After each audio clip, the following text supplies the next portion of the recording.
అందరికీ నమస్కారం అమ్మ. ముఖ్యంగా విద్యార్థులందరికీ శుభవార్త. అదేంటంటే మీరు ఎప్పుడా అని ఎదురు చూస్తున్న ఒంటిపూట బడులు అనేది ఆంధ్రప్రదేశ్ ప్రభుత్వం ప్రకటించింది. ఆ విషయం అనేది ఇప్పుడు పూర్తి వివరంగా ఈ వీడియోలో చూద్దాం. చూడండి, ఒంటిపూట బడులు విద్యార్థులందరికీ శుభవార్త. రాష్ట్రంలో ఎండల తీవ్రత పెరుగుతున్నందున పాఠశాలలకు ఒంటిపూట బడులు పెట్టాలని గౌరవనీయులు శ్రీ మంత్రివర్యులెవరు బొత్స సత్యనారాయణ గారు విద్యార్థులందరి కోరిక మీదుగా, ఉపాధ్యాయుల కోరిక మీదుగా గౌరవ మంత్రివర్యులు ఎవరు బొత్స సత్యనారాయణ గారు వాళ్ళ కోరికను సానుకూలంగా స్పందించి వాళ్ళకి ఈ నెల 18వ తేదీ నుండి అంటే మార్చి 18వ తేదీ సోమవారం నుంచి ఒంటిపూట బడులు అనేటివి పెట్టాలని నిర్ణయించినారు.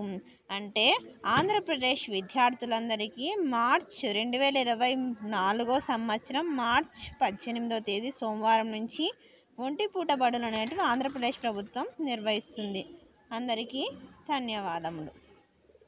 ఇంకా మన ఛానల్ సబ్స్క్రైబ్ చేసుకొని వాళ్ళు ఎవరైనా సబ్స్క్రైబ్ చేసుకొని లైక్ చేసి షేర్ చేసి మీ ఫ్రెండ్స్కి రిలేటివ్స్ అందరూ సబ్స్క్రైబ్ చేసుకోమని చెప్పండి. నా ఛానల్ని సబ్స్క్రైబ్ చేసుకొని ప్రత్యక్షంగా పరోక్షంగా సపోర్ట్ చేస్తున్న వాళ్ళందరికీ పేరు పేరున ప్రత్యేకమైన హృదయపూర్వక ధన్యవాదాలు. అందరికీ మరొకసారి ధన్యవాదాలు.